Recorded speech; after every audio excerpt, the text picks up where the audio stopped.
I'd like to introduce our host and psychotherapist for their series, I Am Not Okay, Kim Christing. Kim is the founder and executive director of Bay Ridge Counseling Centers and Human Strong, which is part of the Bay Ridge Circle of Care. He is an author and creator of several mental health programs in the area of mood disorder and anger management. For several years, Kim hosted a call-in national talk show called Nightlight and has appeared on numerous national talk shows speaking to the issues of mental health and relationships. Over his 40-year career, Kim has intimately worked with thousands of individuals, couples, and families to help navigate the challenges of mental, emotional, and relational health. Please welcome Kim Christing. Amy, thank you so much. It is indeed an honor, and I'm really excited to welcome Brian Robinson and Kip Baldwin to the show I Am Not Okay, and is work your secret seductor. And so let me just share a little bit of background on our guest today before we start into our conversation. Brian is a psychotherapist in private practice and professor emeritus at the University of North Carolina. He's an award-winning author of 2 novels and 40 nonfiction books. He has appeared on 2020, Good Morning America, ABC's World News Tonight, NBC Nightly News, and the CBS Early Show. He has as well hosted the PBS documentary, Overdoing It: How to Slow Down and Take Care of Yourself. One of his books, called Chained to the Desk, a guidebook for workaholics, their partners and children, and the clinicians who treat them, is in its 3rd edition. He developed the work addiction risk test that is used around the world. His latest book is Chill, Turn Off Your Job and Turn On Your Life, and some daily writing on resilience, 365 meditations and inspirations for writers. He's a contributor on leadership and careers for Forbes, Thrive Global, Psychology Today, and The Big Thrill. He also writes a monthly column on resilience for Killer Nashville magazine and co-hosts the international live webinar Resiliency 2021. He lives in Asheville with his spouse, 1 Yorkie, 3 golden doodles, along with the occasional bear at night. I assume that they visit him. Welcome, Brian. Welcome. Glad to have you. It's great to be here. Thank you. Great. Kip Baldwin knows his purpose for being is to share all that love is. Through his many solution-driven projects using media in all its forms to help awaken individuals and by proxy, the collective. He feels that for a new story to be conceived for humanity, a mass imagining of our limitless potential is what is needed to bring about an age of collaboration, compassion, empathy, and oneness. Kip brings over 25 years of entertainment industry, marketing, and product development experience to SOUL called Soul, ranging with the Hearst Ranch and Windy City Novelties to Carlos Falchi Designs and Will Vinton Studios. He is also the co-founder of the United Filmmakers Association. In the world of entertainment, Kip has produced many works, including Loophole, Restorations Unlimited, Breaking Bud, The Road to Fenderville, 100 Things, Cold Pressed, and Love Floats. He also co-created the popular and influential reality series Weed Country in cooperation with Studio Lambert and the Discovery Channel. Welcome, guys, to our conversation today. And we're going to try to drill down in talking about mental health and our relationship with work. While so many of us sit with financial advisors dreaming of retirement and not having to work, we are secretly in love with work, often putting it ahead of marriage, our family, and even our own health. In fact, some of us don't even feel normal unless we're busy. So, gentlemen, I'd like to throw out this first thought and question, and I'm just so excited to hear some of your thoughts on some of these things. So The first question I want us all to talk about is, was there ever a time when you were internally not okay, but you were not aware of it, or you ignored it and you focused on work as a way of distraction? I can certainly begin because I got into this area simply for that reason. I did everything with my work, or I have done everything with my work that my dad did with his bourbon. I overindulged. I hid it. I sneaked it from my family when they complained. I got high from the adrenaline and the cortisol. I went through the depression of the withdrawal. So I use the word work addiction because in the work that I've done, I've noticed that a lot of the people, hundreds and hundreds of people I've talked to often have had this experience because of their own anxiety. There's something about, for some of us, the connection with work preempts the connection with people. And that feels safer for some of us. For me, for a long time, it did. I remember specifically there was, when I was teaching at the University of North Carolina, there was a weekend when I had nothing planned. And I remember I was overwhelmed with anxiety. And then I picked up the newsletter and there was a call for grants. And as soon as I saw that, I immediately got the information, put it under my arm, like somebody putting a bottle under his arm, as I walked to my car, and I felt completely at peace. So anxiety, Yes. So what came first, the addiction or the anxiety, you think? Well, the anxiety, yeah. With most people that I've worked with who have used their work as a seducer or have been seduced by their work, often have an anxiety disorder, and they're using the work to assuage the anxiety. And many of them don't even realize that that's happening because they're so connected to the work and they're so disconnected from their families, their spouses if they're married, and their kids. They don't even realize the function that the work is doing. And then after a while, it takes on an addictive quality, just like alcohol or food for some people. Wow. For you, Kip? You know, my journey has been a little bit different in the sense that I grew up in Washington State, farm boy. We raised thoroughbred racehorses, and I had an experience of spontaneous enlightenment, if you will, at 12. Although I didn't know that at 12, and growing up in Washington, unlike growing up in India, it wasn't really recognized. So I had to figure out what this was on my own. And my journey has really been, and I've really realized this recently, has been almost kind of a Buddha journey where I've gone and I've done the things I've wanted to do in my life. I've had jobs that to pay the bills. And my work has never been separate from the things I love doing and the people I love doing it with. So I've never had that relationship to work where it became an addiction or took away from my life. It's the things that I work on are my life.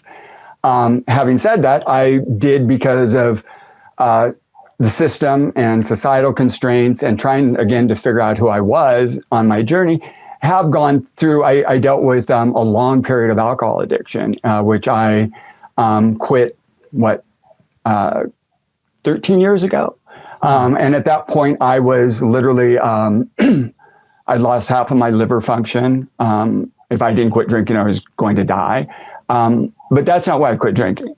I would have gladly found a quicker way out if I didn't find happiness and my purpose for being here. And that's when sort of my experience when I was younger came to fruition with the work I'm doing now, which is love. And this experience I had with Infinity at 12, they all were the same thing. And that this connection that we all have and share, that became my foundational reason for being here, to help people understand what love really is and what they really are, and to try to take people to their source so that they can ground themselves in that ultimate truth, that supreme reality of what they really are. So when they're here, have whatever experience you want. If your role is to be Donald Trump, great, but at least ground yourself in that ultimate truth so you know this is just a role. This is not what I am. So I've never had that same challenge with work becoming an addiction, but I certainly understand the addiction aspect of it. And for all the things that I've gone through in my life, and there's been a lot of challenges, I wouldn't trade anything for the simple reason, just even with the addiction, while I haven't had the same addiction experience, I can share an understanding of that addiction experience. So when I'm talking to people or mentoring people, it can come from a place of shared understanding from all of these experiences I've had, bad and good. And I also want to make a real point that so much of what we're dealing with and so much of the mental illness and addiction is definitely an illness, comes from the system itself. In indigenous cultures, they did not suffer the same amount of mental illness, addiction that we do in this culture. And this isn't an ancient thing that we need to look back to see evidence of this. There's a film called The Economics of Happiness, which shows what happened in Bhutan over 40 years, pre the introduction of capitalism, post the introduction of capitalism.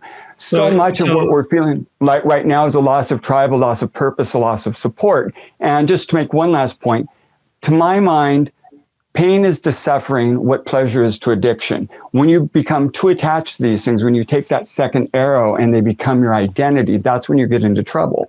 Pain and pleasure are just part of the story. Allowing them to turn into suffering or addiction are things we have a choice over. That I like what you're saying. So did we get sold a bill of goods in following the American dream? Success, and to what degree have we capitalism and American culture or Western culture has fed that aspect, and how much is that is that part of the Kool-Aid? You know, when I was in Peru, I spent a lot of time in the Amazon jungle, and on the way back, one of the things I noticed is I never saw a parent hit a child or yell at a child. It was always, even if the child were misbehaving, it was always a loving, gentle kind of guidance. On the plane, I was talking to one of the flight attendants, and I said, I love your culture. I love being here. People are so laid back, and it's like Kip, you were saying. And she said, yes, but we love your technology. And I kind of felt chills because once I landed back in New York, this was, I don't know if you remember when parents had leashes on their kids, and they were in the airport and the children were on leashes. And it just smacked me in the face, the difference in our cultures and what we've become. Now, I grew up in the South, you can probably tell from my accent. And things were slow and quiet. But in addition to the culture, what my experience has been is most of the people that I have spoken with who use work as a seductor grew up in what we call dysfunctional families. And I think that's partly due to the culture, right? I mean, everything is connected, systemic. And the word dysfunctional, I know, is so general, but I've been amazed at not only myself, but so many people who have come from homes where they were abused or neglected, or there was drug addiction or alcoholism or perfectionism, which is the other end of the continuum, all of which comes from a bigger place culturally. So I think there are a lot of different aspects that impact us individually. It's interesting whenever you brought some interesting thoughts from both of you, but Kip, when you talked about coming from a certain place, and so we all heard that phrase, probably there's a book written somewhere about it saying, if you find out what you love and then you'll never work a day in your life idea. And how do you separate that from drivenness? Because a lot of people could say, I love my work. Because I don't really plan out anything. I don't feel any pressure. I'm really allowing life to take me where it's going to take me. I had several experiences with this just recently where I was talking with a young man who I'd mentored. He's actually the star of the show Weed Country, and we made friends and have a close relationship. And I was at an event he was at, and he said, all my plans are coming together. And I was listening to him, and I was so excited and happy for him. And then I started really reflecting on what I'm doing right now. Like right now I'm in a studio in Sausalito. We're beginning mixing on 18 tracks of really pretty amazing music that we've been working on, all during COVID. And it hit me that I haven't planned any of this. In fact, the opposite. This was the last thing. If you'd asked me 5 years ago that I would ever be back in the music business doing this seriously at this level, I would say no way in hell. I had no desire to do it. Love music, wanted to do it on my own for my enjoyment. But to do what I'm doing now, I didn't plan this. And it couldn't be more perfect what I want to do. So I don't feel driven at all. I feel very much aligned with what I'm supposed to be doing. And I don't feel that sense of pressure to succeed. And back to sort of the when I mentioned Bhutan, my measurement of success is my happiness. And to the extent that I can be happy and go with the flow, as I was saying, I try to, and I allow life to open up to me very much like a Buddha journey. I've been provided for. I haven't really planned things in the way that most Americans have been programmed that they need to. But we also need to keep in mind that as Americans, we're a small majority of the world's population. Most of the world lives like I do. They're just trying for daily sustenance and to get by and trusting that they'll be provided for. So we're really the outlier in this rugged individualism. Steinbeck had a quote. He said, Americans will never be a socialist country because they don't look at themselves as the put upon proletariat. They look at themselves as temporarily displaced millionaires. We have a strange set of values in this country. We haven't acknowledged a lot of our own history, from slavery to the genocide of the Native Americans, which is close to my heart because my great-grandfather was Lakota. But even more recently, to take it out of any sort of feeling that I'm coming from a metaphysical, purely spiritual perspective, there was a study done by MIT in 1972 called The Limits of Growth, where they looked at an unlimited growth economy like the one we have. And what they found was that by 2040, we would have complete societal collapse.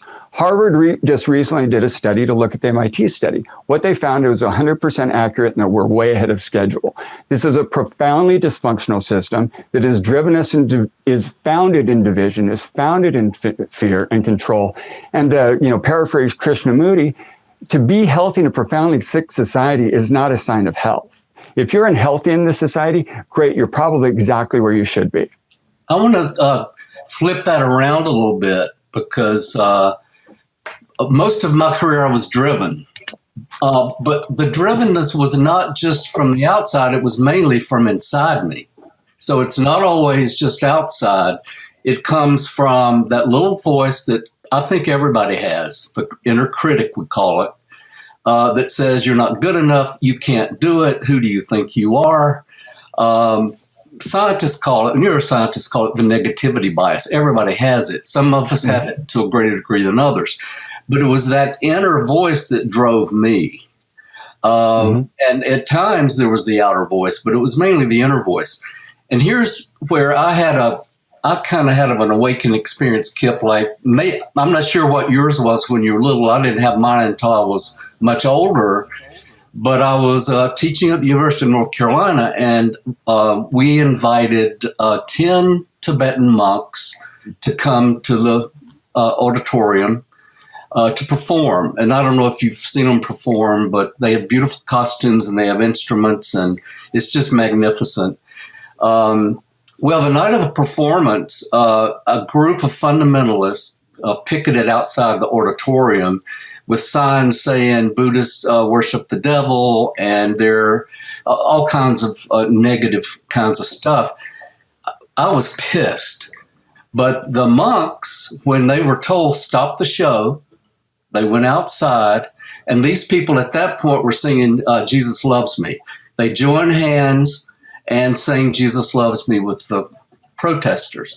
And of course, what happened, they disbanded, which to me, when I saw that, it blew my mind. And I thought the power of compassion to eradicate or to get rid of that kind of negativity, that was the beginning of my shift. You're right. So I have learned to be more drawn as a result of that. Now, it was a path. It didn't happen overnight, but I got into meditation. I consider myself Buddhist. But it was from that event that really impacted me. And it's a way that I try to live. But I feel now I do a lot of things, as people know, because you just read off all the things I do.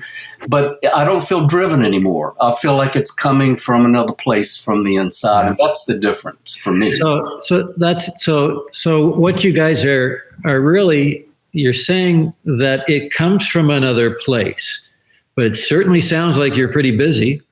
And from the outside, you probably, looking at your bios, you would say, well, not only are you quite successful, I haven't got a clue how you did all this without being driven, but you're saying that it comes from another place and therefore I'm not addicted to work.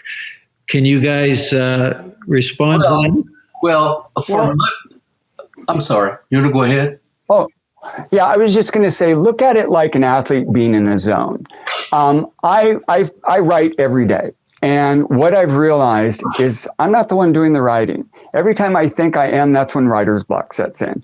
So I think it's similar to that space, getting in that zone of life where, wow, you don't even know how things are happening. They're just happening. And guess what? Whether you're aware of things are happening or not, or whether you think you're consciously in control of them, they're happening. And the most important thing is you're not separate from those things happening. You are those things happening. So the minute you think you're controlling those things, that's when we start getting into trouble. The more we can stay in that, again, like an athlete, wow, I was in the zone. Imagine going through life and being in that zone, only having moments where you get to stop and reflect, wow, look at what just happened, instead of thinking you're controlling what happened. Right. And what I would interpret what you're saying, Kip, is I'm more open now. When I was addicted to the work, it was closed. The openness, I call it the C spot. And there's research to support this, is when I'm in my C spot, I'm calm, I'm curious, I'm compassionate, I'm just letting things happen. There are a bunch of C words. I'm clear.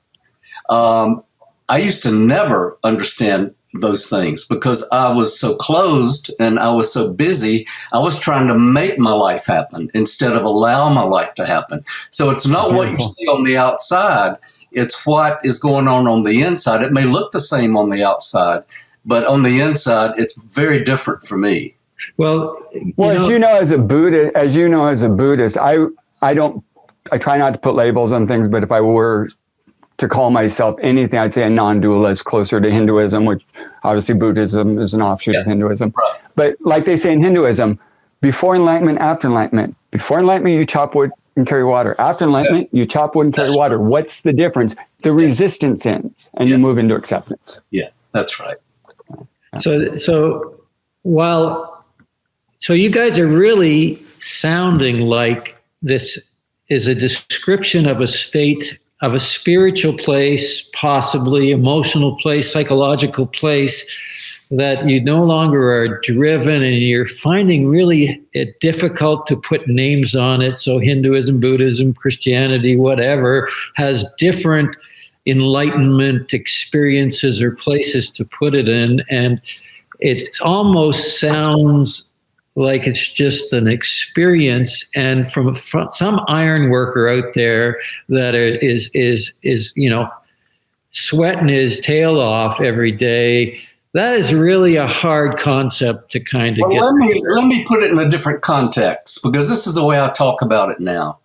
I think of, a car. You need gas and you need brakes. From a neuroscience point of view, I spent most of my life with the pedal to the metal.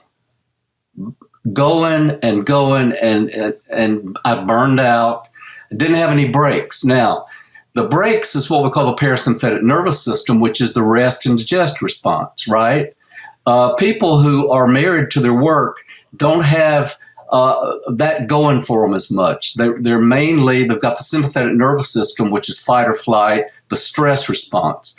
So if you think of a car, you can't get out of your driveway if you just have the brakes on, but you're not going to get where you want to go if you don't have the gas on. So it's really a balance of both. And what I have done in my life is I've brought more of my parasympathetic nervous system that I live from, which makes me calmer and clearer and more curious. And I've developed something called micro chillers. When we talk about meditation, at least when I recommend my patients meditate, they do this. I don't have time for another thing because a lot of them are burning out already. So I developed something called micro chillers that's meditation integration. Because you don't have to sit for 20 minutes lotus style on the floor and burn incense and have a mantra to meditate. That's old 1970s. We know now with the Harvard research that meditation, you can do it. I always meditate in a chair, almost always, or in my car. And I do it all day long, but I don't do it for more than about 5 minutes. And sometimes I do it when I'm walking to my office. I'm just in that moment. I'm looking at the sky. I'm feeling the breeze. I'm feeling my feet. I'm in the present moment. That's all meditation is, really. Or I'm aware of what is going on the inside of me. And I do that 5 minutes in the morning, 5 minutes sometimes during the day, and 5 minutes in the evening. I've had clients who are in high-pressure jobs who tell me it's changed their life. So I'm just going to play the devil's advocate, guys, and I don't question the validity of anything that you're saying. However, to a to the average American Canadian out there, that sounds like Christianese. It sounds like psychobabble. It sounds like a lot of blah, blah, blah from Hallmark cards. And can you talk about the fear? So one of the things I wanted to talk about is how is it that work is a way in which we try to control things we can't control? Kip, you had mentioned that as well, and Brian. What is it that we're trying to control? Why? Our environment. We're looking for stability. We're looking for some sort of promise of tomorrow or whatever we might think success will be. As I was saying, we've lost our tribe, we've lost our support. In large part, we've lost our purpose. The jobs that most people work aren't our purpose. But so much of what you just said all comes from our programming. Okay, you're afraid, but that's not because what we're saying is invalid. It's because your programming is telling you that what we're saying is silly and stupid. Now, in large parts of the world, like I said at the beginning, had I had the experience I had at 12 in India, my life would have been much different than the life that I've had here, because I spent most of my life surrounded by people who had no idea what I was talking about. And it took me until I was maybe 45 to realize that. I was just blissfully unaware. I thought, everybody understands it. But the beautiful thing is if we can move through our programming, enlightenment, awakening, all of this is not a difficult thing. It's as simple as accepting the fact of what is. It's not something that's far out there for some yogi in India or some guru somewhere or some priest somewhere or some saint somewhere. It's for you right now. It's just a matter of being able to accept what is right now. And that's really a challenge for people. And the thing is spirituality and science have now joined hands. I totally agree. Why is acceptance of what is so hard for us? Well, because of the uncertainty. Uncertainty is what causes us to want to control. Life is uncertain. Life throws us curveballs. It's innate. I mean, we're hardwired to want to survive, and the survival part kicks in. If my boss is upset with me, that's going to scare the heck out of me, because I might start thinking, oh my gosh, I may lose my job because he didn't like the way I talked to him. So we're hardwired. I mentioned the negativity bias before. So things like that are threats, and we overestimate threats. This is a scientific fact. We tend to overestimate threats and underestimate our ability to handle whatever the situation is. So therefore, we exert more control, especially over situations we can't control, and it throws us into a cycle and causes more anxiety. The key, acceptance, and Kip mentioned that right at the beginning, and I knew in a lot of ways we're on the same page, because acceptance of uncertainty, now I'm not saying that's easy. It sounds easy when I say it, but imagine accepting the uncertainty of the pandemic. We don't know what's going to happen right now. So to be able to accept that is not easy to do, and people don't have the skills to do it. But if you can accept whatever happens tomorrow, I was talking to actually a client yesterday, and she had been listening to a podcast, and she said this was somebody who they were having one defeat after another, one negative thing happened. And somebody said, "Oh, good, I'm glad that happened. Oh, good, I'm glad that happened." Yep. Which is counterintuitive, but when you accept whatever it is, it brings you incredible peace. It's so counterintuitive. It's like if you're in a riptide, those of you who swim, you want to fight, and that will kill you. You want to fight because your survival brain tells you to. But what you have to do is relax and float parallel, and that's what saves you. If you're on a motorcycle and you are afraid to lean into the curve and you lean out, it can flip you over. If you're a woman having a baby and you tighten up, the resistance is going to cause you more pain and more obstetrical problems. So what we're talking about is counterintuitive, but it is one of the truths of life that when I stop resisting and when I let go and when I just accept what's happening, and it takes time to get there, you have to learn it, everything changes. I like it. You know what I love about what Brian just said is that, are you guys hearing an echo? No. Or is it just me? Okay, good.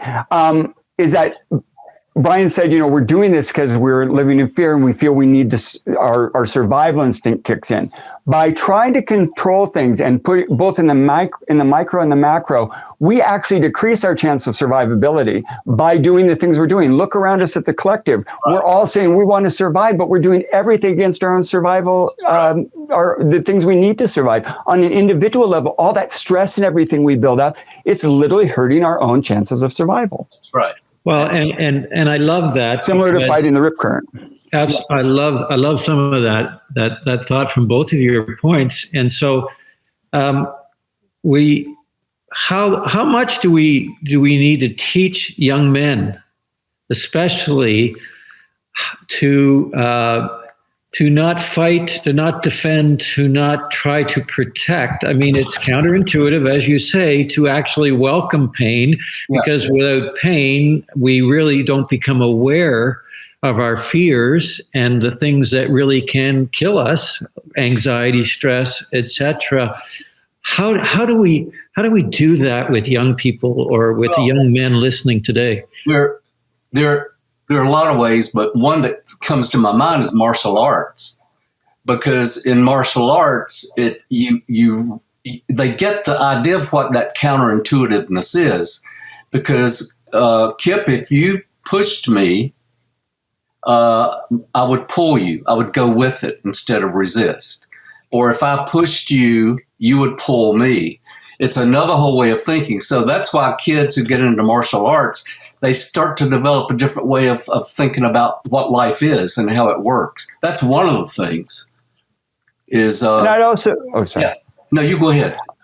I was also going to say, Buddhism, it's another way. It's just learning to quiet your mind, getting in that still and quiet space so you can actually have a connection with your true self, is definitely important. But beyond that, I really think for us to change our story, we have to change this foundation of institutionalized fear we're operating from.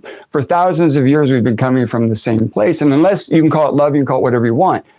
But unless we change that foundation and that programming that comes out of that foundation, we're going to be trapped in this cycle. Like Mark Twain said, history may not repeat itself, but certainly rhymes. We've been doing this over and over and over and asking these same questions for thousands of years. And the reason the same thing keeps happening is because we keep applying the same thinking over and over and over again. Certainly, I can resonate with that in terms of the thoughts of positive psychology, in terms of let's focus on what some of you are saying about the creativity and the incredibility that we have within us to be creative, to be imaginative, to look at the positive. And by doing that, and sometimes us psychotherapists have wrongly spent too much time looking at the negative or the wounds or the trauma, and we haven't reached in to say, but let's look at how amazing you are.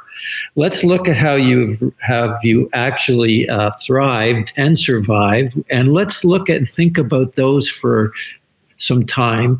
And we have, in some ways, been hyper-focused on what's wrong rather than what's right. Well, now what you're talking about is, I'm glad you said that, Kim, because this is huge. And what you're talking about is perspective expanding, is what I call it. I had a man barrel into my office cursing. It was a tax season. And he said, I've got to pay $1 million in taxes. Well, I couldn't even imagine paying $1 million in taxes. But I said, he was really angry. And I said, well, how much did you make? And he mumbled something like 10 million, 12 million. So the session was about expanding. He was focused. That's a survival brain. I call it the zoom lens. He's focused on he has to pay $1 million in taxes. I helped him expand his perspective. You made $10 million. How many people on this planet make that much money in a year? That's one example of how, and if they're kids, we want to help kids look beyond their immediate perspective and learn to enlarge it. There's a lot of research on this coming out right now of how when we are able to, I'll call them perspective expanders, when we're able to look at a situation in a different way, we feel different inside, and it becomes muscle memory eventually, so that we're able to look at the upside of a downside situation, find the opportunity in the difficulty instead of the difficulty in the opportunity. So these are things that have to be taught, because the survival brain is always going to look at the negative if we're threatened. And so it's learned to be able to open that lens. I call it the wide angle lens, like of a camera, and look at it that way. And you feel different. I mean, it changes your whole, not only how you're thinking, but how you're feeling. I couldn't agree with you both more. Literally everything is all a matter of perception. In fact, one of our songs is called A Matter of Perception. And that experience I had when I was 12, and I'll give it to you really quickly since I mentioned it. My dad and I went to see the Seahawks play in 78, 77, about a 12-hour or 5-hour round trip, got home. Little 12-year-old boy went to bed, left his body, floated out over his, not in that body, out of the house, out of the solar system, across the galaxy, across the universe, facing the universe. Got the perception of how everything interworks and flows. Then I was turned out towards the infinite. I realized there can't be a beginning or ending to anything. And that became my point of seeking for the rest of my life, was infinity. What that did, one, I came to embrace and not shun the unknown, realizing I could be for 1 trillion existences, and I'm no closer to the end of this journey or an ultimate answer than I am right now. And also the perception, that far earth perception, to actually see our interconnectedness with everything, to see that we're just cells in a much larger entity. But it all is a matter of perception.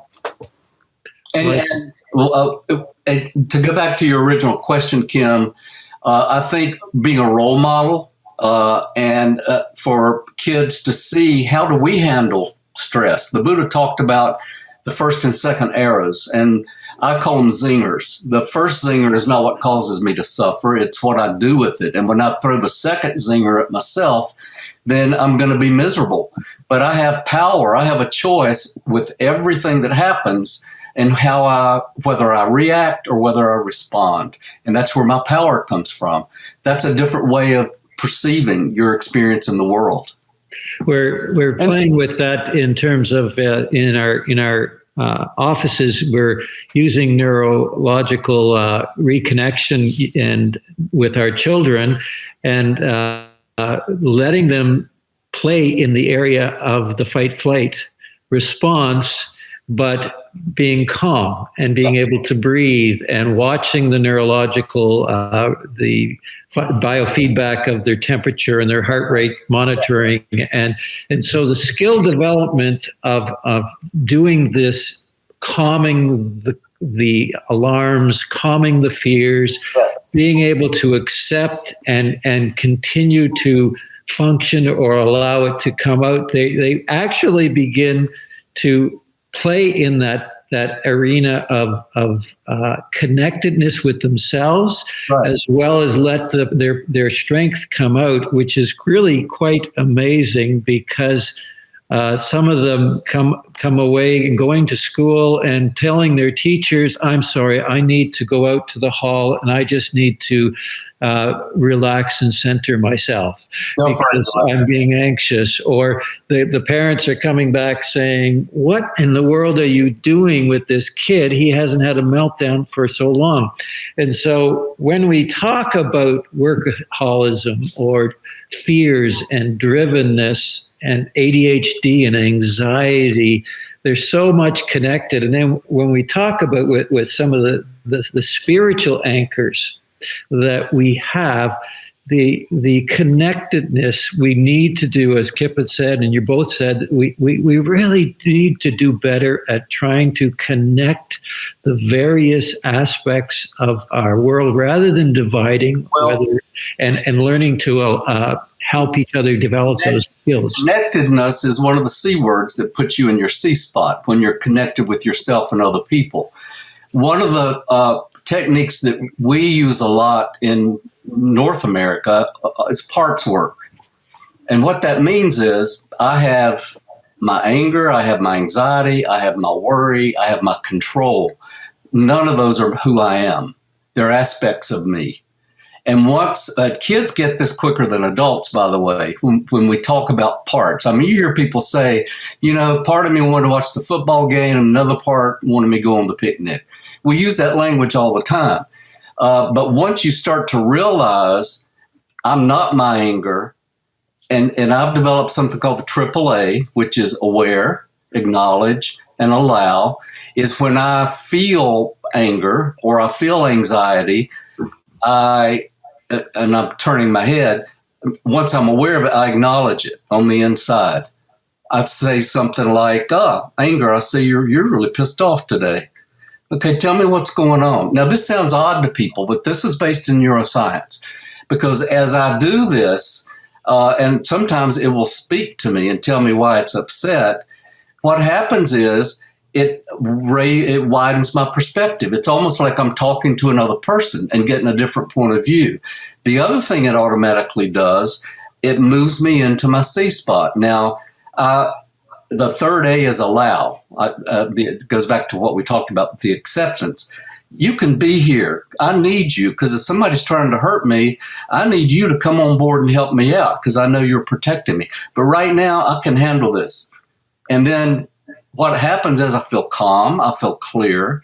Now, just knowing that you are not your workaholism, that's an aspect that blends or takes over. And once you can get a little bit of separation, not fight it. We're not talking about fighting. We're talking about befriending. And once you have a relationship with it, then you live from that C spot again. Mm-hmm. And I'd like to offer a different perspective on connectedness, just on the sense that I mentioned it earlier, this idea that we're separate from anything is really a mental illness. It's really part of the insanity of Western civilization, if you will. And even from the scientific perspective, if you believe in the Big Bang Theory, how can you be separate from anything else in the universe? It's like saying a leaf on the farthest branch of a tree isn't connected to the seed it came from. The most indigenous cultures understood this instinctively. We've literally programmed this out of ourselves, but somewhere inside ourselves, we know this doesn't make any sense, and we long for that connection. And part of this loss of connection and being told, no, I'm a wrecked individual, is really at the source of so much of our frustration on a daily basis in our lives with our friends, our family, our community. Well, I think this is fascinating, an interesting conversation about being the connectedness and the fear of connectedness, the fear of vulnerability. And I think, Brian, you mentioned it earlier at the top of the program, where you talk about that people often get lost in work as a way to avoid from being right with people, or to be, another way of saying it is to be known. And then we could also talk about, at least in my perspective, that one of the values, whether it's psychologically or relationally, emotionally, but spirituality has a way in which we are able to look at ourselves and bring a sense of acceptance of parts, as you said, and being able to be okay with those parts and look at them.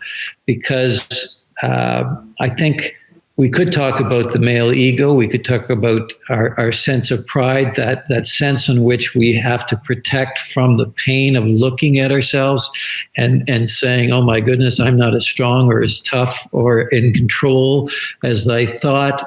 And sitting with that, and I guess that kind of goes back to Kip and some of the other points how love and empathy and sitting. As therapists, we know what the value of when someone sits and actually has this experience of someone listening to them without judgment is transformative at times. Yeah. And so it's whether it's with the children you talked about, how we talk about children or others, it seems to be something that we need to embrace rather than cause division, especially in our cultures, and judgment is so much part of how we protect ourselves. Well, I agree with what Kip, I was just going to say, I agree with what you said. I think we all are one, but most of us are so far removed from understanding that because of fear, because of some of the survival stuff. But I think that's the answer, is for all of us to realize we're much more alike than different. And absolutely. And those differences are magical. That's where we grow. That's where we learn to evolve. Imagine if we changed our perception from looking at everything with the eyes of fear and fearing life, afraid to die, and looked at loving life and loving to live and loving everything about it. Why that experience that I mentioned with the Buddhists, I mean, they were from another culture. And look what they taught me. They changed my life just by being who they were. You're absolutely right. And I think that's the key for all of us. I think the people who were demonstrating were afraid. They didn't understand. These people had on garments that they had never seen before and headdresses. And I think it just freaked them out. But the things that freak us out are often the blessings that, can make our lives rich. Absolutely. Well, I love this conversation and some of the thoughts. Now, are you now these days ever not okay? I am sometimes, but not as frequently. All the time. Exactly. It never goes away. You know why? Because we're human. I'm a work in progress. I am too. We're all human. Yeah, there are times I get upset when my computer goes off or my printer jams. That's what really sets me off, but I'm learning. You can't get the phone to work before an interview. There you go. Yeah. I'm learning that those obstacles are teaching me, though, and what can I learn from this, which allows me to accept it as it is and not have it be something else. But yeah, and everybody listening, life is always going to keep bringing things to our doorstep. That's never going to change. I have to be the one to conform to life. Life's not going to conform to me. Wow. That's the key. If people think that life's going to get better for them, they're badly mistaken. As old as I am, I used to think things would get better. They do get better if you get better. But and to speak, you've got to be able. We all have to be able to handle life differently. Is what I'm saying. And what I was going to say, speaking directly to people who are trying to overcome addiction to anything. moving into that place of acceptance. I forgot exactly what I was going to say there. But I was going to say, moving into that place of acceptance, realizing that your life, like since I've quit drinking, my life didn't change at all.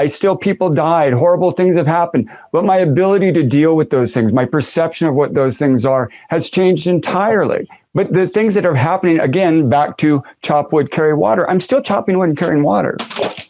Yeah. And still knocking my phone over. There's an old quote, I think Anastasia Zen, I can't remember how to pronounce her name. Anis Nin. Thank you. Anis Nin. I cannot see life as it is. I only see life as I am. I see the world as I am. And that is such a truth. We all, from our own experience, our own perspective, you can have two people on a plane, both who've never flown before. One's terrified the plane's going to crash. The other is so excited she can't stand it. They are having the same experience, but it's two totally different experiences. And that's what life is. But you can shift that experience, as Kip was saying. You can shift it, and that's where our power comes from, knowing we can look at it in a different way. I love that.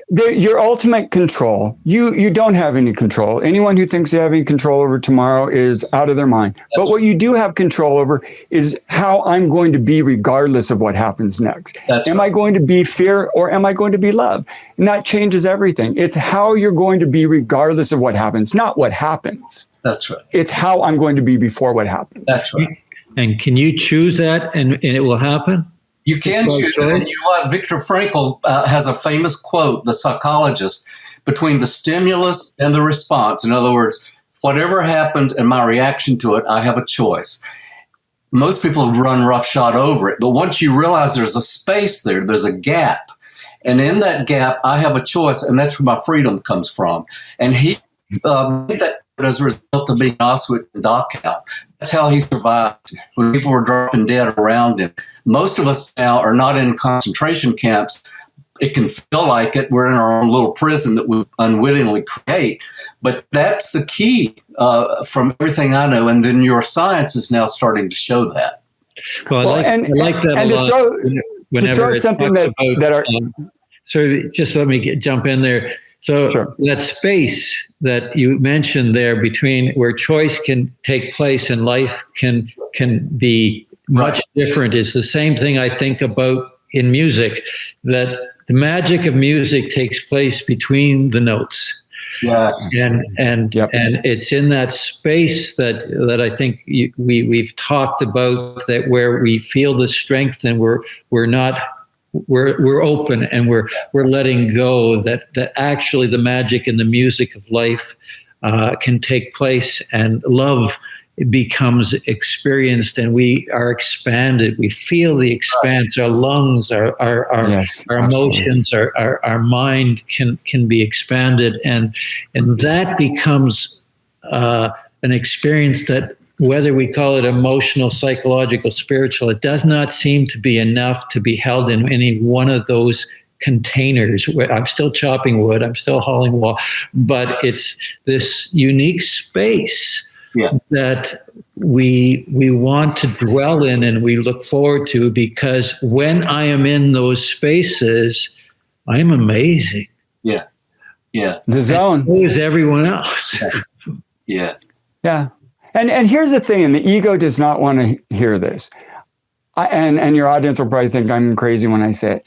I don't believe we have free will. And from just a scientific perspective, by the time I'm even aware of my thoughts, it's the past. So who made that choice? And again, if I do have any control over, it's how I'm going to be regardless of what happens. That to me is the only real control we have. I'm here to play a role. Who created this? Who wrote the story? I don't know. Is it all just happening? I don't know. But I know that logically, it doesn't make sense for me to say I'm the one making the choices if I'm not even aware of my thoughts until after they've happened. Interesting. Gentlemen, wow, this was fun. This was, you've stretched me. You have helped, I think, so many people in some of our questions. Hopefully there's a lot of help. I think we it doesn't just take a village to raise a child. I think it takes a humanity to raise a man or a woman. And hopefully we have been sharpening iron for a lot of people. Thank you so much for taking your time and giving towards this whole challenge that for mental health and for work and our fears and finding some places where we can find a place of acceptance. I so appreciate giving your time. So much love to both of you. Thank you. And it's been a pleasure meeting both of you and having a conversation with you. Thank you so much. As well as you too. Truly sacred. Thank you, all of you. Take care.